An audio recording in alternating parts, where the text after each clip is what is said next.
Namaskar and welcome to News Connect. My name is Mark Lynn. Let's begin with the headlines.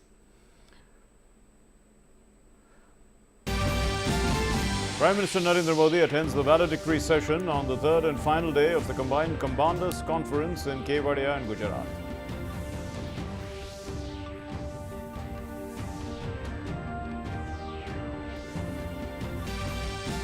Equations being made regarding assembly elections in 5 states and Union Territory. Former TMC MP Dinesh Trivedi joins the BJP in the presence of the party chief JP Nadda.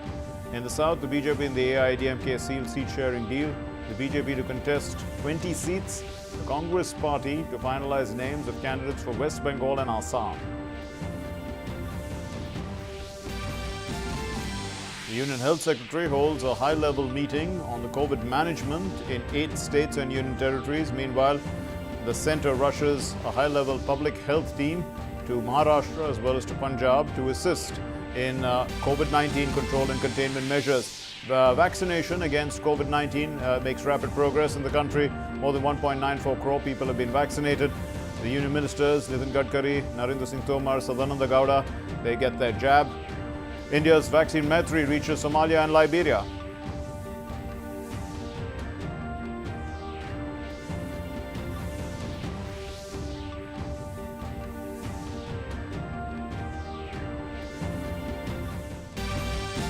President Nath Kovind inaugurates the All India State Judicial Academy's Directors Retreat in Jabalpur in Madhya Pradesh. The President says inclusion of technology has made the judicial process faster.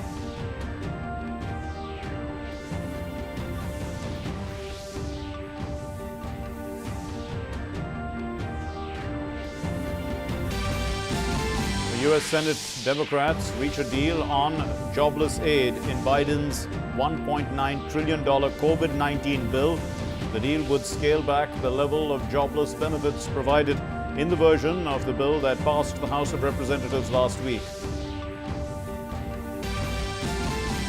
The United Nations Special Envoy on Myanmar calls on Security Council, asks to take action against the ruling junta after killings of protesters who have continued to defy security forces at demonstrations against last month's coup. More than 50 protesters have been killed as of date.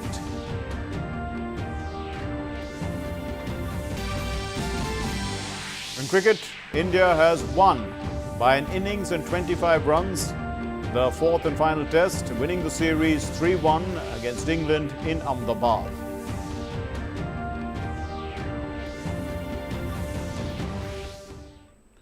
Now let's begin with the big news. Well, India has booked their berth in the final of the World Test Championship against New Zealand. It'll happen in Lords.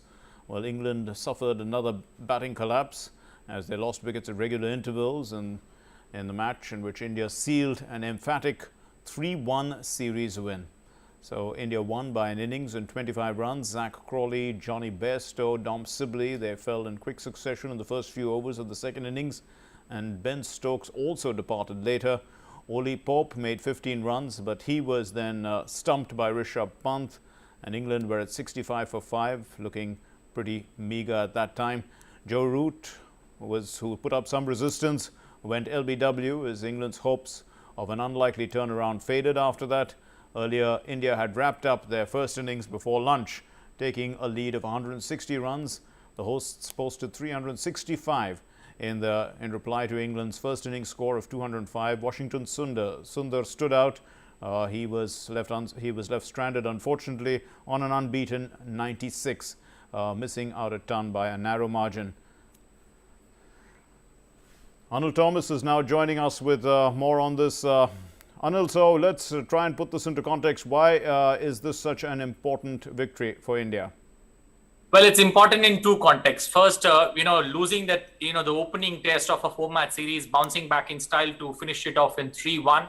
Also, a big ticket to the first maiden World Test Championship in Lords that's coming up in June against New Zealand. So clearly a double, I would say, a twin win. First, not only pocketing a good series at home, also getting to play at the Lords with no England there, robbing England the opportunity of taking it or playing it in front of their home fans.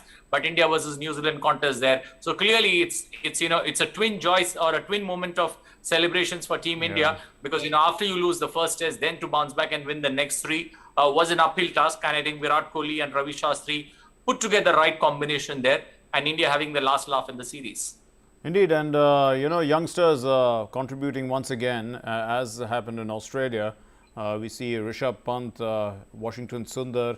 Rishabh Pant, of course, has been in the team for some time, but Washington Sundar may not have even made his Test debut, but he's certainly found a place now. Well, Washington Sundar, the fact that he was selected in this particular Test squad, was purely on the basis of what he had shown earlier in the series.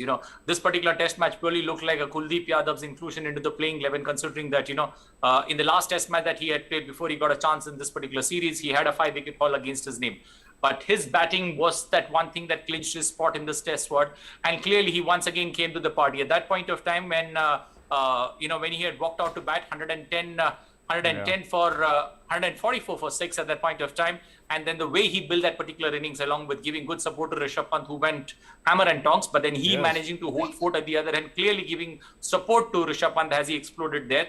That set the tone. England, look at that point of time. If England could have managed to, say, take a wicket there at 140 for 6, 150 for 6, this particular Test match, would have been a different ball game. But that didn't happen. Washington Sundar clearly there, setting the tone for a big partnership, and that partnership clearly setting the tone. And I would say even, full marks to the way Akshar Patel has evolved in this series. We've seen many spinners come and torment, especially visiting teams on Indian soil. Harbhajan Singh did that, superbly against Australia in that series when Steve Waugh led that side, and, Australia were leading, and Australia had pushed India for a follow-on in that Kolkata Test, and how Harbhajan managed to turn everything upside down for them. Something similar.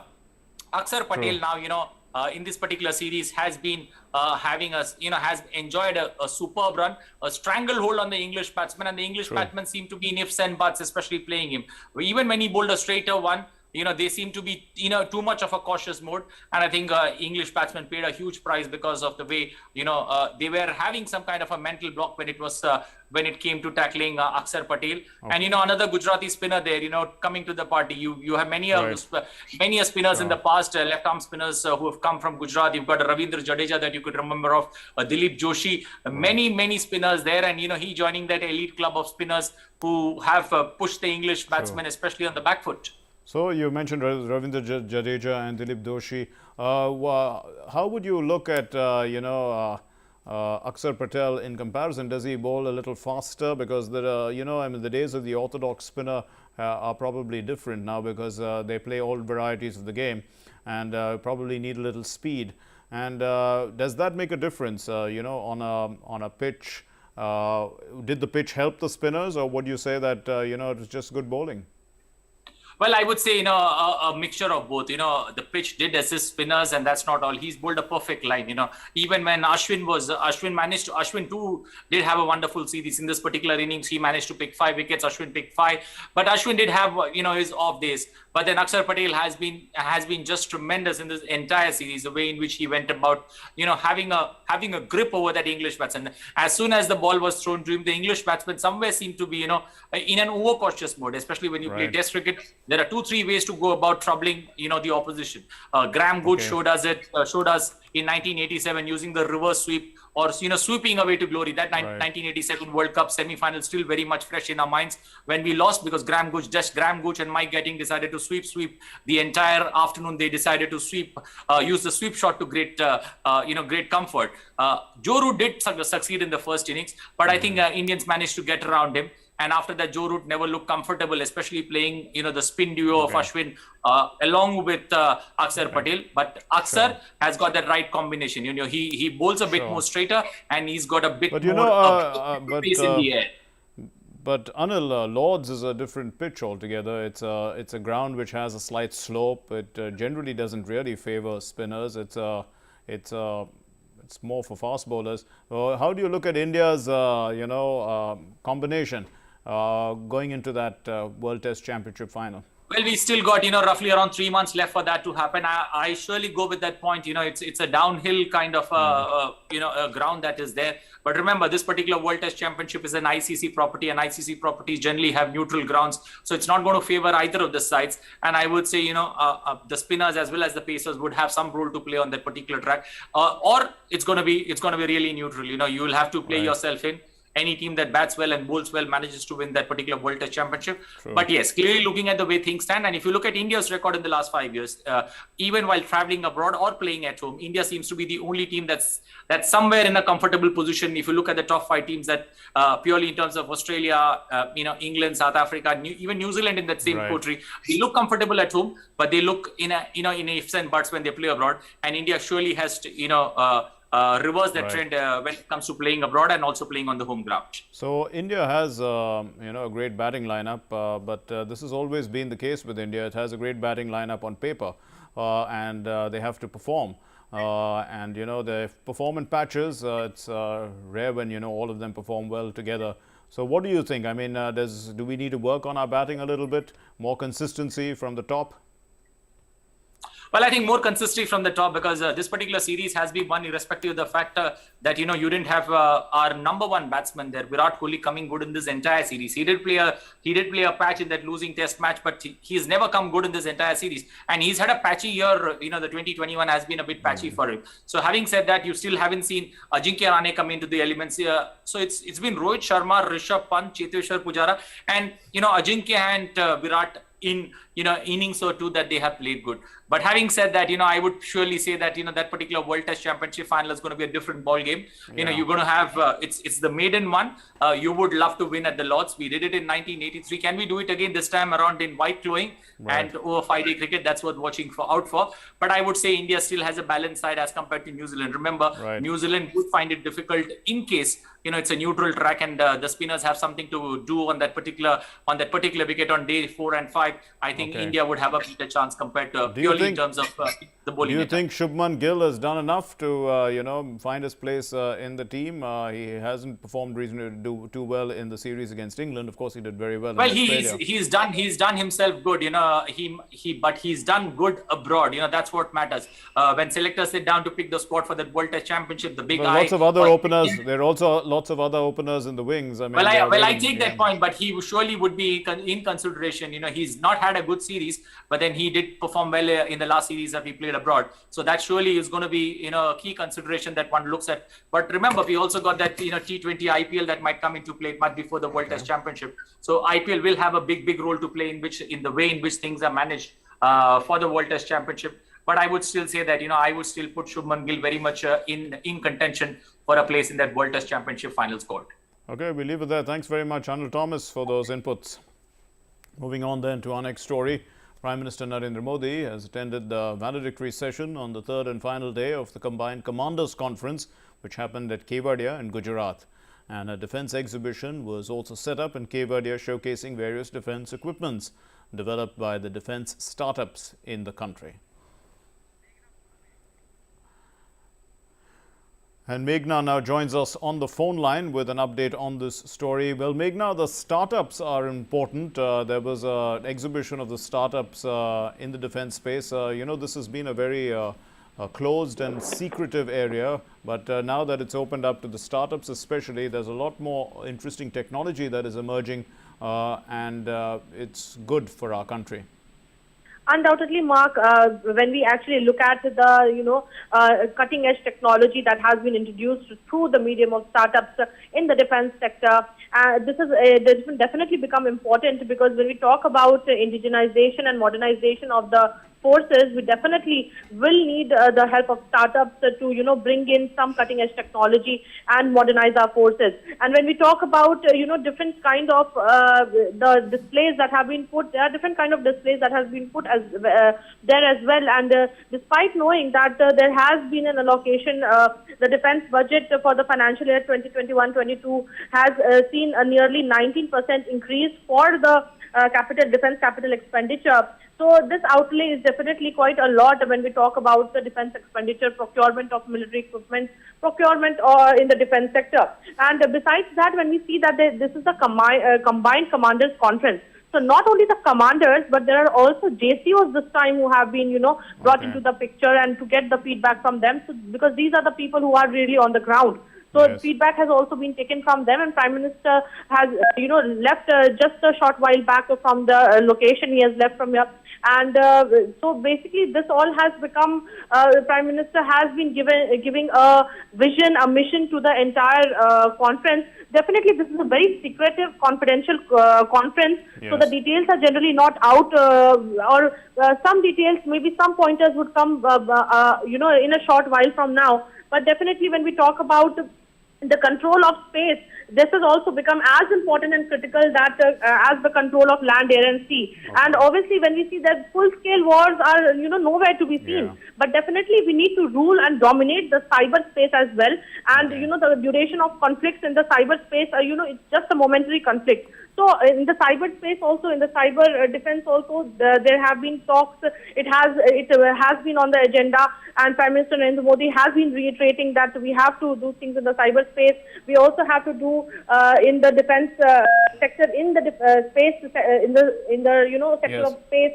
And then we also have, we talk about drones, we talk about surveillance. So all these things have been put into perspective. So definitely we are waiting for, some information to come out, or some pointers that would come out on what the Prime Minister has been addressing the valedictory ceremony. And obviously we have seen that there were presentations also shown to the Prime Minister. Now these can also be on the sector of disaster management, because we know not only securing the borders, but our forces also help in the disaster management. We also need that. We also know that the defense forces need infrastructural assistance as well, be it the building of tunnels, roads, the strategical, importance of infrastructure. So all these things are also deliberated on this platform, because we have bureaucrats, senior bureaucrats, as well as the commanders coming up on the same page in presence of the Prime Minister as well as the Defense Minister and also the NSA. So definitely it becomes important on that part. So we will definitely have to see that if we could get out some information on what the agenda has been through and through. Indeed, you raised some very important points, Meghna. The battle in space, the battle in cyberspace, the potential conflicts that, they are quite mind-boggling in a sense that, these are not a normal kind of conventional war spaces. They are more, unconventional. Absolutely. And then of course, the role of the armed forces in disaster management, which has been crucial, especially now when, climate change has come into existence, and there's a greater, fear or threat of these kind of natural calamities, but also in building infrastructure in the border areas. So it's been a very holistic approach that this Commanders Conference is taking. But undoubtedly, yes, especially in this context of space and in cyberspace, this is where, the startup technologies are playing an important role. Undoubtedly, absolutely, Mark. When you actually said that these were the conventional warfare is now not the thing. It's very unconventional now, and the challenges, the security challenges now have become very less predictable. The situations are evolving and changing very swiftly. In just a short span of time, the situations are changing. There are technologies which are changing. So now the responses have to be as quick as the change in challenges. So for that, there have been, brainstorming which has been done. This is one of the premier brainstorming events of the commanders. So all the tri-services come in synergy when there are joint exercises that are held, when there is synergy between all the forces. So this is one platform where everything comes across. And when you actually spoke about the cyberspace, there is also a very important challenge that we are facing about data privacy. So that is also, that is also part of the security that is there. When we you see defense in the space sector, we have DRDO, we have different kind of satellites. So all these things definitely in combination, there are different sectors, different aspects. It is a multifaceted issue. National security is a multifaceted issue which has to be dealt with. That is one of the major reasons that these kind of conferences are kept very confidential. The core of, the core or the depth analysis, depth deliberations are kept very confidential to the forces. And there are a very few bunch of officers who are there, inside in the deliberations or the discussions that are held, the issues that are raised, the requirements that are put forward. So all these things are definitely very confidential, and cyberspace, defense sector in the defense in the space sector, and also data privacy and these issues, these things are very constantly changing. The enemy is not visible, but the threat is visible. So that is how we'll have to take it, and we have to modernize our combat systems as well. So all these things definitely are important, but what comes across, having said that, what comes across is what has Prime Minister Narendra Modi reiterated, because when we talk about Atmanirbhar Bharat, indigenization, we have a lot of things to look forward to, and these startups are definitely going to, hold up the mission and the vision of, bringing in modernization in the defense sector. And to what extent, final question, Meghna, would, international cooperation, defense cooperation, because that's extremely important as well, building alliances in a sense that can work to create a balance of power in the world. To what extent is that, featuring in this commanders conference? Also, the export of Indian-made defense equipment. Absolutely. When we have seen that India has to be prepared for the changing world scenarios, which definitely demands we can say a new kind of thinking on our part regarding the economic, diplomatic, or the security policies. We can say there is obviously increase in the content of indigenization and force modernization. But besides that, the diplomacy, as you talked about, the military diplomacy has to be ensured, and the interaction with the industry representatives, senior leadership of the army has also, facilitated the force modernization. But besides that, when we talk about military diplomacy and alliances that are being made, definitely this is on the agenda. And when we have seen that the Eastern Ladakh face-off with the PLA had also been, the officers had been lauded by the defense minister very recently. So, when we talk about military diplomacy, tri-services synergy, or be it the joint exercises, this is all to create capacity and an environment. When we talk about military diplomacy, an environment must be created which can support our operational plans. And defense cooperation is definitely, defense cooperation definitely opens up new opportunities for enhancing our strategic engagements with other countries. So definitely the strategic engagement, military diplomacy becomes very important on that front. And when we talk about other aspects like the military dynamics and the synergy that needs to be there, all these things are definitely deliberated. As I already told you, cyberspace or the space sector defense, or be it defense in different sectors. We leave it there. Thanks very much, Meghna, for those inputs. Very comprehensive coverage by Meghna of the Commanders Conference that is taking place in Kevadia, where the Prime Minister is at the concluding ceremony, which is the valedictory function. Moving on then to our next story. The former railway minister, who was a TMC leader, Dinesh Trivedi, he had resigned from the TMC. He was a member of parliament in the Rajya Sabha as well. He resigned on February 12th. He's joined the BJP. He did so in the presence of the party's national president, JP Nadda, in New Delhi today.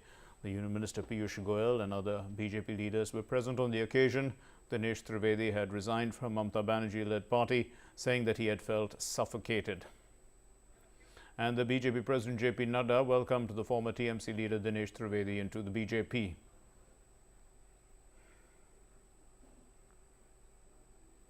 मुझे बहुत खुशी हो रही है कि दिनेश त्रिवेदी जी को Bharatiya Janata party में हम शामिल कर रहे हैं, और उन्होंने इच्छा जाहिर की कि वो भारतीय जनता पार्टी के सदस्य के रूप में देश की सेवा आदरणीय नरेंद्र मोदी जी के नेतृत्व में करना चाहते हैं। मैं अपनी ओर से और अपने सभी साथियों की तरफ से और करोड़ों कार्यकर्ताओं की तरफ से उनका हार्दिक अभिनंदन करता हूं, स्वागत करता हूं। Well, JP Nadda said that there's rampant corruption and opportunism in the TMC, and that's why a sensitive person like Dinesh Trivedi was forced to quit the TMC and join the BJP.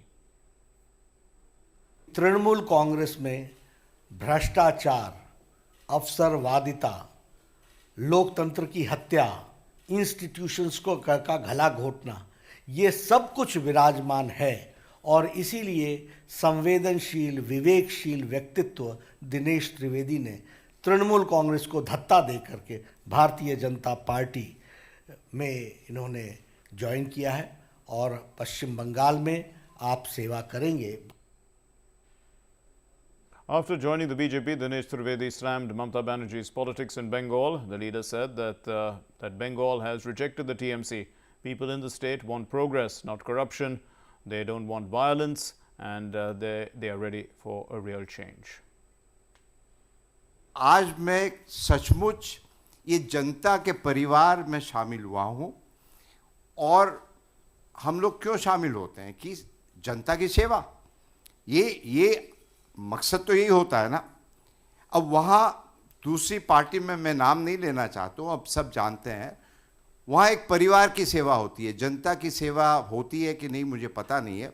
हमने कभी अपने विचारधारा को नहीं छोड़ा जहाँ भी हम रहे हैं, और मेरे लिए देश सर्वोपरि रहा है और वो हमेशा रहेगा। The Bharatiya Janata Party has announced that Punna Radhakrishnan will be the party's candidate for the by-election to the Kanyakumari parliamentary constituency. By-elections to Kanyakumari and Tamil Nadu will be conducted on the 6th of April, and the results of the by-polls to Kanyakumari Lok Sabha seat will be declared along with the assembly elections on the 2nd of May. Now, President Nath Kovind is on a two-day visit to Madhya Pradesh. It starts today. The President inaugurated the convocation ceremony of the State Judicial Academy in Jabalpur. Chief Justice of India, Sharad Bhobde, Governor Anandiben Patel, and the Chief Minister Shivraj Singh Chauhan and many other dignitaries will attended that function. The State Judicial Academy in Jabalpur is imparting quality judicial education to the newly inducted civil judges and directly appointed additional district judges. The Academy is also conducting regular refresher courses for the in-service judges. Addressing the event, President Nath Kovind said that the inclusion of technology has made the judicial process faster. न्याय व्यवस्था में technology का प्रयोग बहुत तेजी से बढ़ा है। देश में 18,000 से ज़्यादा न्यायालयों का कंप्यूटरीकरण हो चुका है। लॉकडाउन की अवधि में जनवरी 2021 तक पूरे देश में लगभग 76 लाख मामलों की सुनवाई वर्चुअल कोर्ट्स में की गई। साथ ही national judicial data grid, unique identification code तथा QR कोड जैसे इनिशिएटिव्स की सराहना विश्व स्तर पर की जा रही है। अब ई-अदालत, वीडियो कॉन्फ्रेंसिंग, ई-प्रोसीडिंग्स, ई-फाइलिंग और ई-सेवा केंद्रों की सहायता से जहां न्याय प्रशासन की सुगमता बढ़ी है, वहीं कागज के प्रयोग में कमी आने से प्राकृतिक संसाधनों का संरक्षण भी संभव हुआ है। Further, President also said that all the high courts should publish a certified translation of the decisions related to important aspects of public life in the official language of their respective states. सभी उच्च न्यायालय अपने अपने प्रदेश की अधिकृत भाषा में, जिसको हम लोकल या रीजनल लैंग्वेज भी कह सकते हैं, जनजीवन के महत्वपूर्ण पक्षों से जुड़े निर्णयों का प्रमाणित अनुवाद जिस प्रकार से सुप्रीम कोर्ट में होता है, साइमल्टेनियसली उपलब्ध व प्रकाशित कराएं, ताकि हम न्याय व्यवस्था में एक बहुत ऐतिहासिक कदम हम आगे बढ़ करके एक इतिहास रच सकते हैं। The Chief Justice of India, Justice Sharad Bhobde, presented two books to President Nath Kovind. Justice Bhobde said that all judicial academies will have to pay attention to the development of trainees along with knowledge of law. He also said that trainees should be trained first and then sent to the court. The Chief Justice also stressed on the need to work in Hindi as well as in regional languages.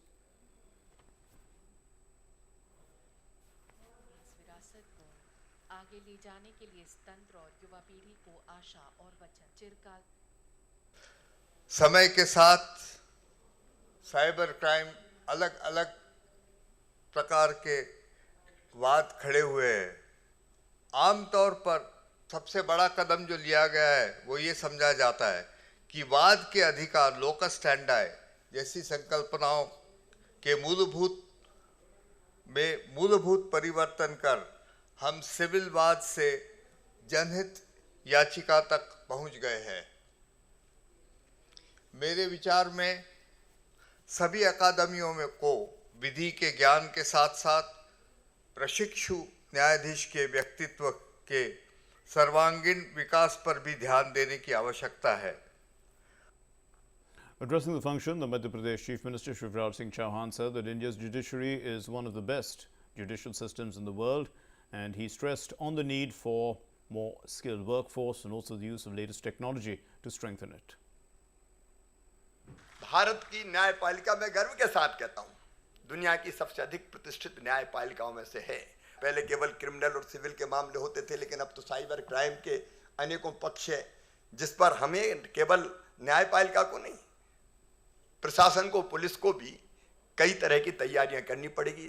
दक्ष मानव संसाधन हमें चाहिए, और दक्ष मानव संसाधन के साथ साथ हमको कई आधुनिक टेक्नोलॉजी का उपयोग हमको करना पड़ेगा, तो उस दिशा में भी हम प्रयासरत हैं।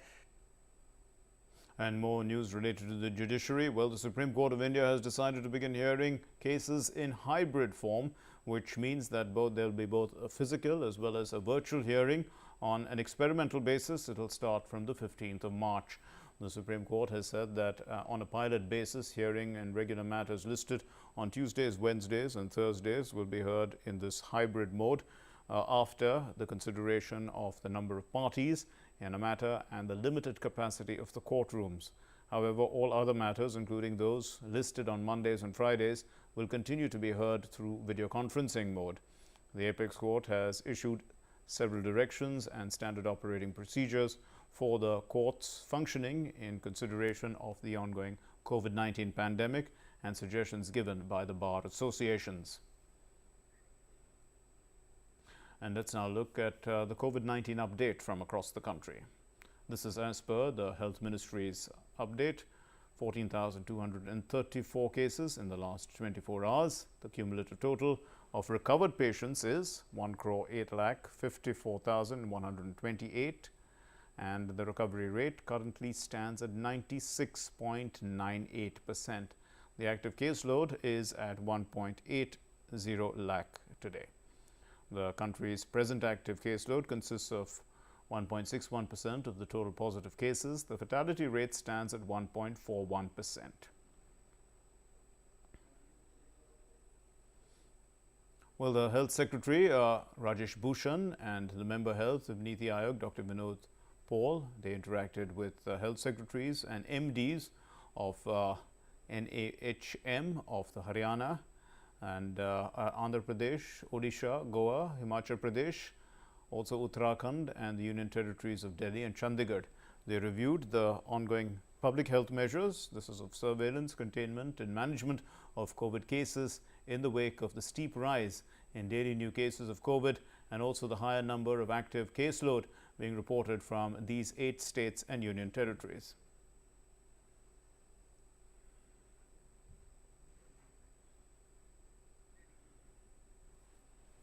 Meanwhile, the centre has rushed high-level public health teams, and this is to Maharashtra and to Punjab to assist in COVID-19 control and containment measures in view of the recent spike in cases in these states.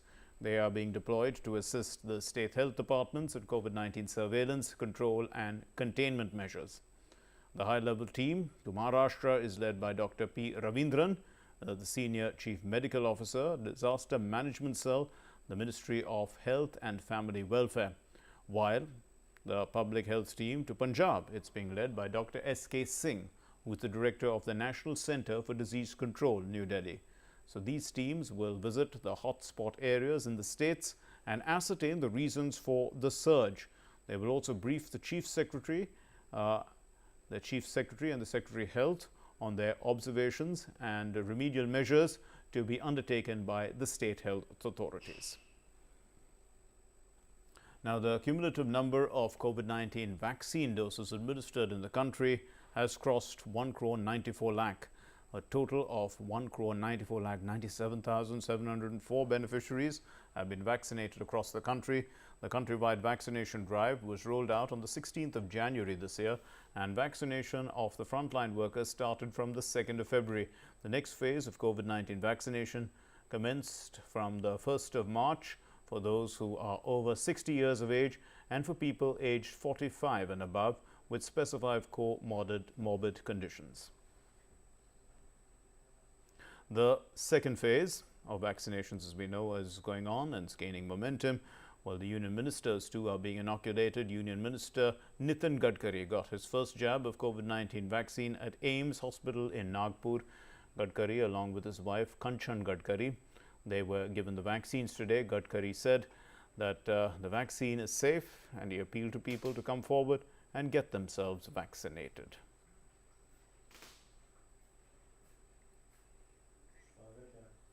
Meanwhile, the Agriculture Minister, Narendra Singh Tomar, also took his first dose of COVID-19 vaccine at the RML Hospital in New Delhi today.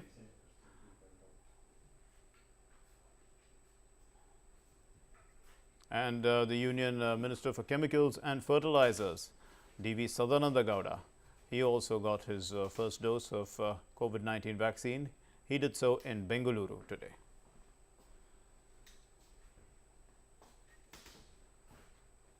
And scientists of the Indian Space Research Organization, ISRO, they got their first dose of COVID-19 vaccines today at the Aster CMI Hospital in Bengaluru. Among them were Dr. K. Sivam, Chairman ISRO, Dr. Umam Maheshwaran, the Scientific Secretary, Dr. A.S. Kiran Kumar, former Chairman, Dr. K. Radhakrishnan, former Chairman ISRO. They were among those who were vaccinated. And under the Vaccine Maitri initiative, India has provided coronavirus vaccines to many countries. Depicting the strong India-UK partnership, Made in India vaccines have been delivered to London as well. The details of the touchdowns of consignments were shared by the External Affairs Minister, Dr. S. Jaishankar, on his Twitter account. And earlier, Made in India vaccines also reached African countries, Uganda, Mali and Malawi. About 25 nations across the world have already received Made in India vaccines, and 49 more countries will be supplied in the coming days, ranging from Europe, Latin America and the Caribbean to Africa, Southeast Asia and the Pacific Islands.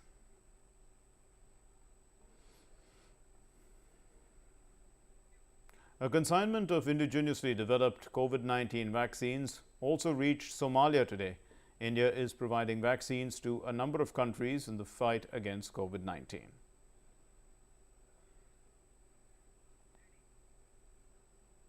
Prime Minister Narendra Modi will address the Janoshiddhi Divas celebrations through video conferencing tomorrow.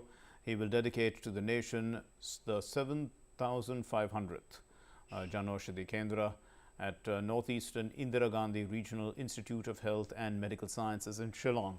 So, on the occasion, the Prime Minister will also interact with beneficiaries of the Prime Minister's Janoshiddhi Pariyojana, or the program on these health centers, and give stakeholders will be recognized for their excellent work. The Prime Minister's program for these health centers is aimed at providing quality medicines at an affordable price. So, what's happening is that the number of stores under this scheme has grown now to 7,499. So this will be the 7,500th store, and they are spread across all districts, different districts of the country. They are creating awareness about these Janoshiddhi Kendras, and the entire week, in fact, from 1st to the 7th of March is being celebrated as Janoshiddhi Week across the country, where you get medicines at reasonable rates. Now, let's move on to some international news. Pakistan's Prime Minister Imran Khan has won the trust vote in Parliament today. Imran Khan won the no confidence motion by 178 votes, and Imran Khan had sought a vote of confidence in a bid to restore the legitimacy of his government after the opposition mounted pressure on him to resign. Imran Khan had on Thursday announced that he will seek a vote of confidence from the National Assembly. This is after his Finance Minister Abdul Hafiz Sheikh was defeated in a closely fought Senate election on Wednesday. The opposition demanded the Prime Minister's resignation after the debacle. The floor test took place without the opposition, as the Pakistan Democratic Movement on Friday decided to boycott the vote of confidence on Imran Khan's government. The Special National Assembly session was convened on the directives of the President Arif Alvi. Amritpal Singh is joining us with more inputs on the story. Well, there was the idea was to to seek legitimacy for the government, but if there was no opposition in Parliament voting, then obviously he had a clear path to victory. Not just that, Mark. Prime Minister Khan's government has the numbers. If you look at the PTI, the Pakistan Tehreek-e-Insaf, his party itself has 157 members. Then they are in alliance with the MQM, the GDA, PML Qaid. There are independents with him. So he has the numbers. He already had the numbers. It was a foregone conclusion that in the lower house he would survive the vote of confidence. It was basically the Senate or the upper house where he does not have the numbers. Though he did well, but his own candidate and his finance minister of his cabinet, who's an important, which is an important position, lost to former Prime Minister Yusuf Raza Gilani. Now that was quite a loss of face for the Imran Khan government, and after that the opposition alliance, the Democratic Movement, People's Democratic Movement, which is an alliance of 11 opposition parties, including the PDP, the PMLN, they mounted pressure on Imran Khan that he should resign.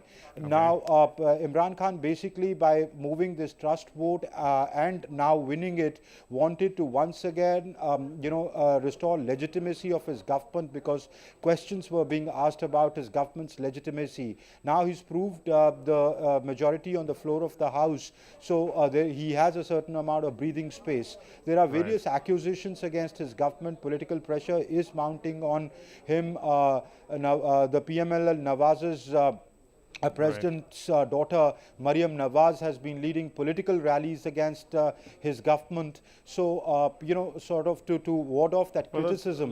That's true, Amrit, but the only way one can lose a majority is if one's own party splits or, which is in a majority. But that was not likely to happen. But the fact is that he does not have a majority in the Senate, you say, and as a result of that, getting his decisions across and even his selection into cabinet, those people, if they have to be cleared by the Senate, would be very difficult. So it will be pretty tough for him to run the government with the Senate oversight.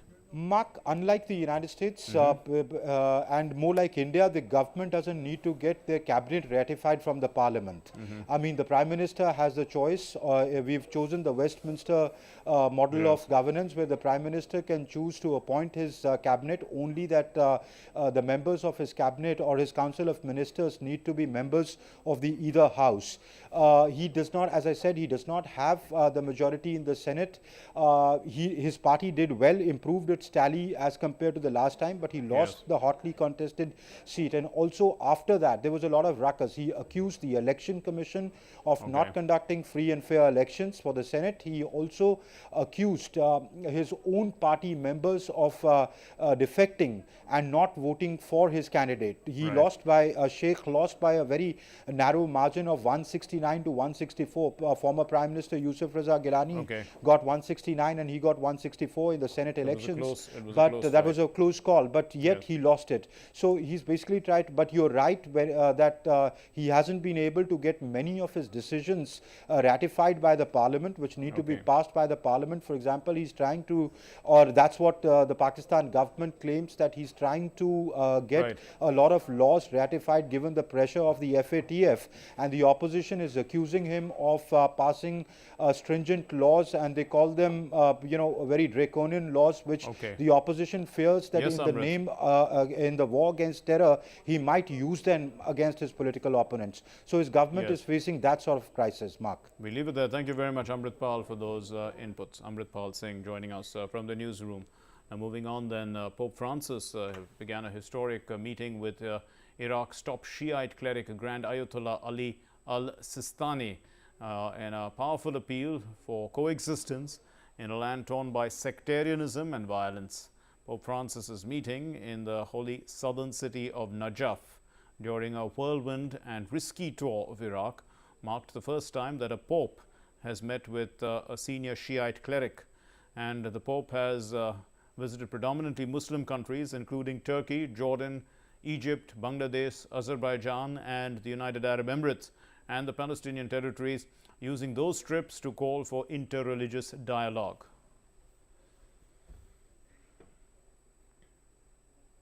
The United Nations Special Envoy on Myanmar, Thomas Andrews, called on the UN Security Council to take action against the ruling junta after the killings of protesters who have continued to defy security forces at demonstrations against the last month's coup. While calling for wide-ranging punitive sanctions, Andrews urged the UNSC to impose a global arms embargo and targeted economic sanctions on the military rulers. He also said that the issue of atrocities on the civilians should be taken up at the International Criminal Court for prosecution. Myanmar has been plunged into turmoil since the military overthrow, and the military overthrew Aung San Suu Kyi's government. They detained her. This has happened on the 1st of February, and there have been daily protests and strikes that have choked businesses and paralyzed the administration since then, and more than 50 protesters have been killed, according to the United Nations. And 38 of them, in fact, at least 38 people were killed on Wednesday alone. So protesters have demanded the release of Aung San Suu Kyi, and they've asked for respect of November's election, which her party won by a landslide, but the army has rejected that verdict. And protests continue, in fact, in Myanmar. We are still talking about Myanmar against that military coup. People have taken to the streets in their hundreds of thousands, in fact. At times they've been moving around, they've been bowing to continue their action in this country that has spent nearly half a century under military rule and now is again under military rule. But there were some democratic reforms which took place in 2011, and that was unfortunately cut short once again by this coup. So the killing of protesters has drawn international outrage, as we know. The calling for the release of Suu Kyi and other detainees and for the restoration of democracy. The South Korean President Moon Jae-in has said that the use of violence against the people of Myanmar, it has to stop. The United States and some other Western countries have imposed a limited number of sanctions on the junta.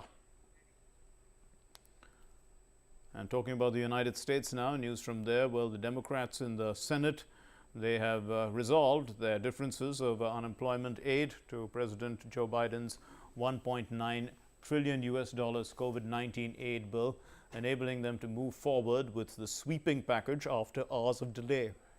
The deal would scale back the level of jobless benefits provided in the version of the bill that passed the House of Representatives last week and set up new tax breaks for people receiving them. This is according to the Democratic aides.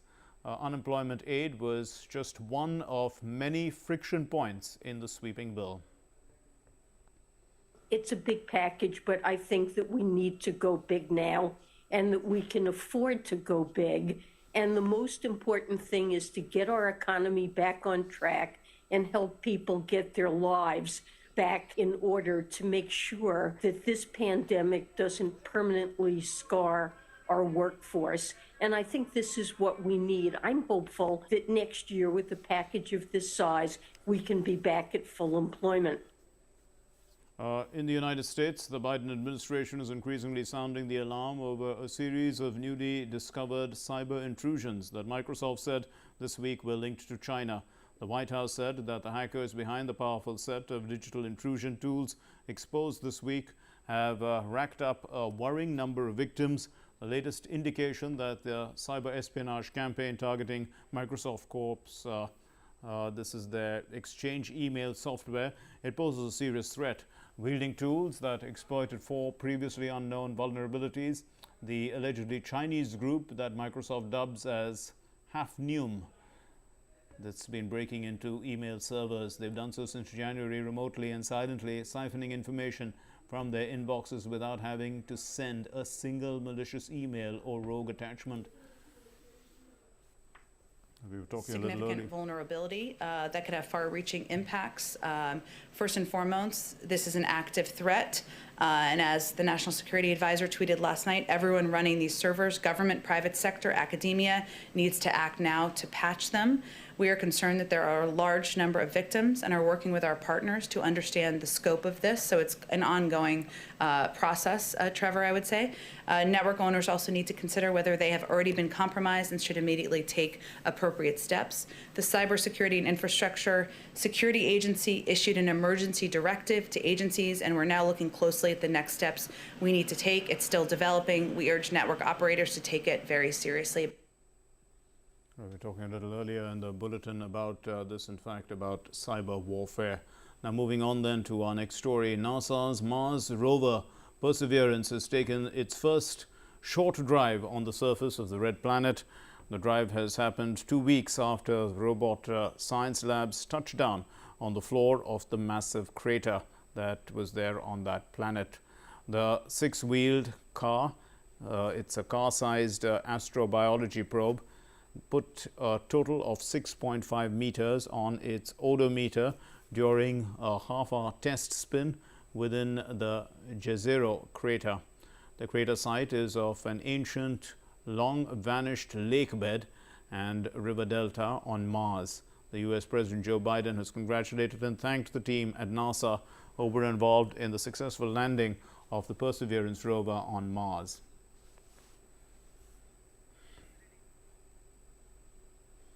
Well, a suicide bomb killed at least 20 and wounded around 30 near the port in Somalia's capital, Mogadishu.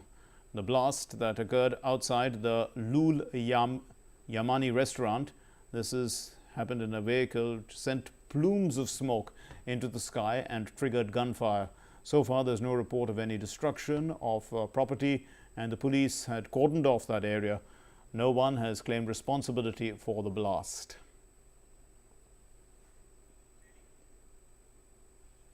Well, another heart-wrenching incident, an army helicopter crashed in Turkey and it killed 11 personnel on board. Turkey's President Tayyip Erdogan attended the funeral held for these 11 army personnel.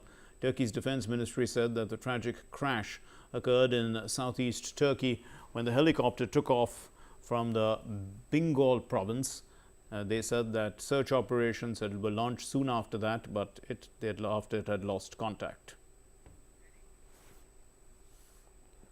The World Health Organization has said that the arrival of COVID-19 vaccines should not tempt countries to relax efforts to fight the coronavirus pandemic, citing concerns that Brazil's epidemic could spread to other countries. Record COVID-19 deaths have been reported in Brazil this week, and its hospital system is on the brink of collapse, driven partly by a more contagious variant of the identified virus there. Really, I'm very concerned that all of us, governments and individuals alike, think in some way psychologically, and I understand what's driving that. We think we're through this. We're not. And countries are going to lurch back into third and fourth surges if we're not careful. Meanwhile, the head of the World Health Organization-led mission to Wuhan in China has said that the findings of the mission investigating the origin of the virus that causes of COVID-19 are expected in mid-March. In total, COVAX has delivered more than 20 million doses of vaccine to 20 countries. In the next week, COVAX will deliver 14.4 million doses to further 31 countries. That brings the total number of countries to 51. Well, that was in fact, Mr. Gabriel is talking about COVAX, which is the world grouping of countries for the distribution of the vaccine, not about the trip that had gone to Wuhan. Now let's move on to our next story then. In Brazil, thousands of residents above the age of 60 turned out in the capital Rio de Janeiro to get their first dose of COVID-19 vaccination. The elderly were seen waiting in long queues of 7 kilometers for their turn to get the jab before the vaccination centers run out.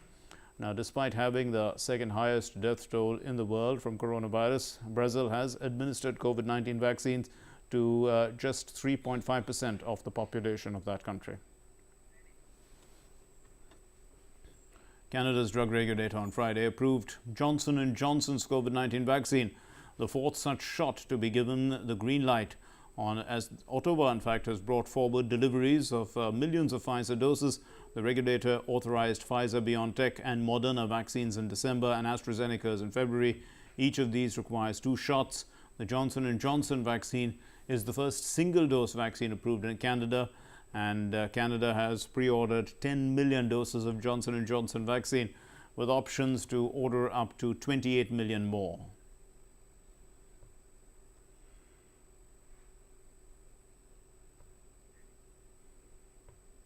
French citizens in the north of France are getting ready to observe a weekend lockdown. This is after authorities announced new measures.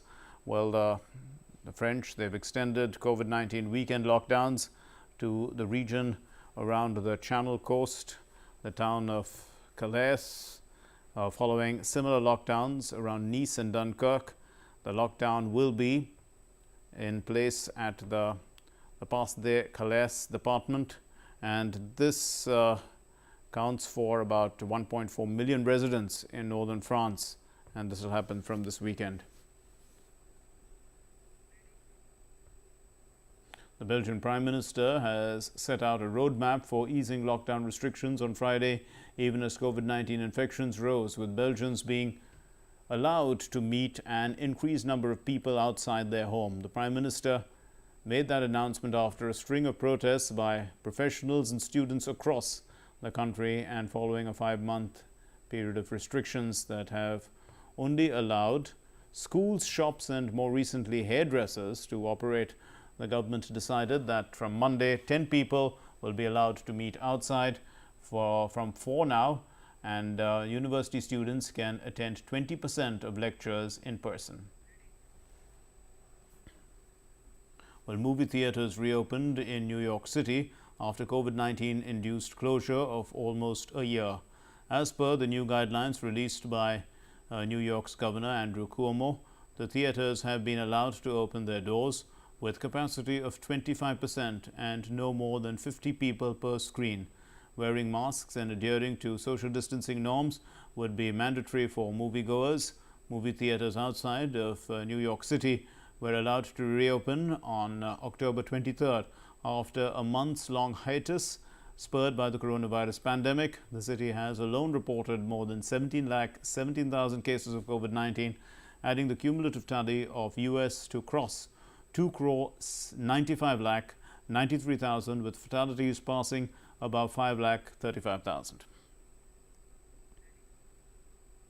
Sports news now. Well, the Indian shuttlers PV Sindhu and Kidambi Srikanth, they progressed to the semi-finals of the Swiss Open Badminton after winning their respective matches in Basel, which is in Switzerland. Now, Sindhu secured a 21-16, 23-21, a close second game win over Busanan Ongbam Rungfan, while Srikanth defeated Kantaphon Wang Charo In.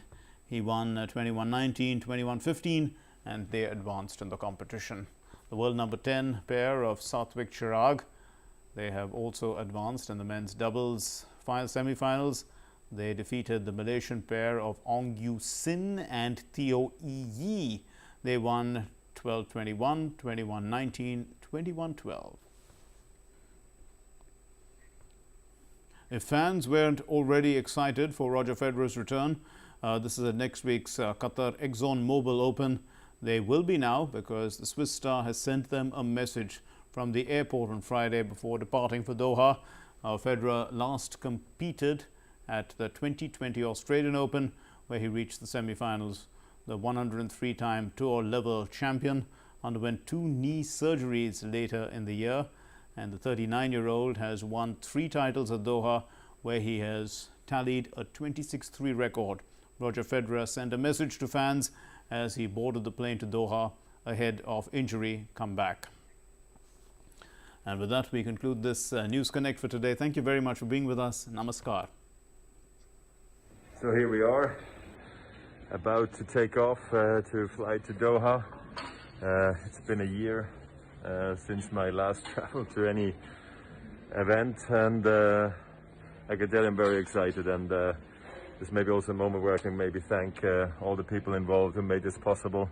It's been a long and hard road. I know I'm not at the finish line yet, but it's good, you know.